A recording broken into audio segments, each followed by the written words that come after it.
Hi, welcome to Abis Den. Now in this video I'm going to show you the tools that I use to repair sewing machines, and there isn't anything that you can't really get access to. It's just a few bits and bobs that are going to make your life easier and save you potentially hundreds of dollars or pounds. So we've already done that. We've already taught so many of you how to repair your overlocker, how to repair your sewing machine, how to fix timing, how to service your machine, and you've saved so much money. Now I want to show you the tools that I use to help me prepare the machine to get it back to you working as good as new.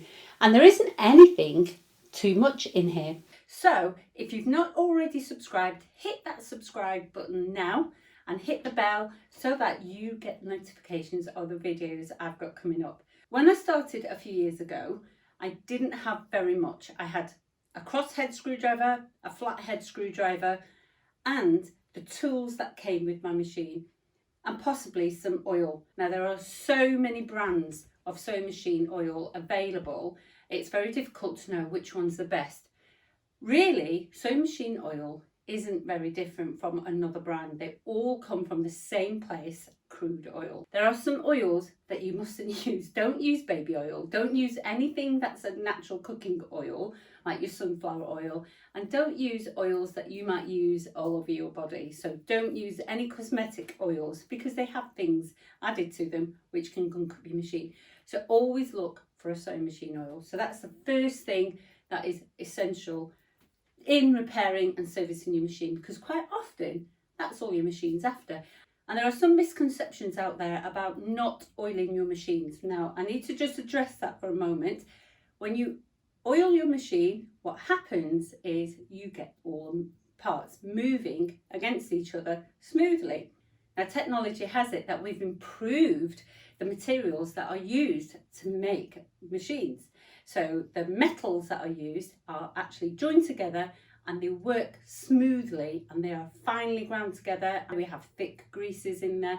And what that means is the machines can work efficiently and the metals don't tend to rub against each other as viciously as they might have done in the olden days, because the metals are actually a better quality and a smoother finish. However, that doesn't stop the fact that the machine oil that's in there will dry up. They do need oil, and what happens is the oiling that you need to do just around the basic parts when you're using your machine isn't really necessary. What is necessary is doing a deep clean.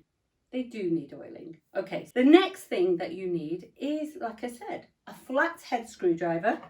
So that's one of these that I've got, and I like having the one with a long handle only because it helps me to grab the long part of the screwdriver and hold the handle, and I've got a nice rounded end to this because the vintage machines, they tend to have seized up screws on them and they're difficult to turn, and with weak wrists like mine, I like having that nice round edge on this screwdriver. These are awesome. So if you can get yourself one of these old screwdrivers, they are amazing. Okay, the next thing that I use is a Phillips or a crosshead screwdriver. I don't have one because what happens is on all the machines I use, they tend to have different sizes. So perhaps on this overlocker, I will have two different size crosshead screws inside the machine. So what I have, if I unscrew this end, I have a set of screwdriver heads. So I can remove any size that I need to use on the overlocker, and I can just attach it to the end of this screwdriver simply like that. And then I've got a one size screwdriver. You can get these so reasonable. I think I paid less than £5 for this one. And then, of course, modern sewing machines tend to use Allen keys like this machine here. It needs an Allen key to change the needle. They tend to come at 2mm. Now, the next thing I need to clean the machine is a nylon brush. Now, lots of people use vacuum cleaners, which I don't really recommend. If you're not comfortable with cleaning your machine, don't use a vacuum cleaner. And if you must, then make sure you use a stocking at the end of the head so that you don't suck up things that you really wanted to keep in there, like that screw that fell in. So just make sure you take care when you use a vacuum cleaner. One thing I'm completely opposed to using is compressed air. You really don't need to use compressed air. Leave that can of compressed air out of the picture. That's not something that's needed. That's not something that's going to help you. Lots of people say it will push all your lint back into the machine. That is correct. You will push all the lint back into the machine, even when you're careful. And if you're environmentally conscious, you don't want to be using canned sprays anyway. So leave those out of the picture.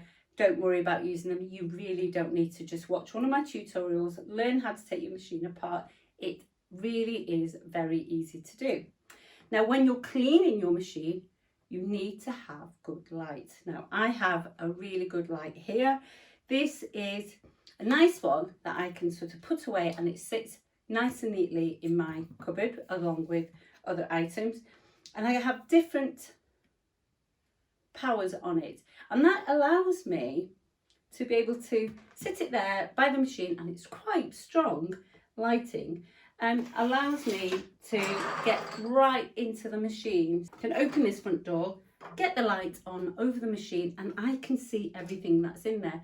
And that means that if you have lost a screw in there, or if you lost something that, you know, broken needle heads, it will shine easily and you'll spot them straight away.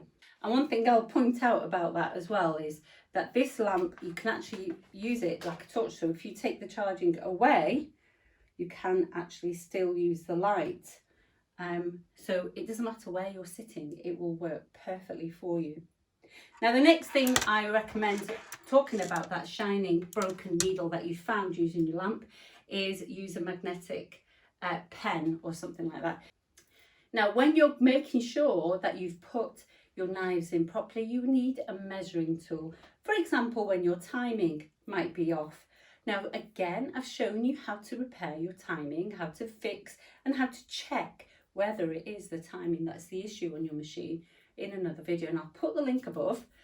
What you need is a measuring tool. Now, you can grab yourself a ruler, but the problem with this ruler is it's way too big to get in there.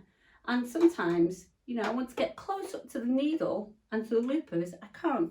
So what I've done here is I've chopped one of my plastic rulers and just given myself a 5 centimetre rule, which sits underneath.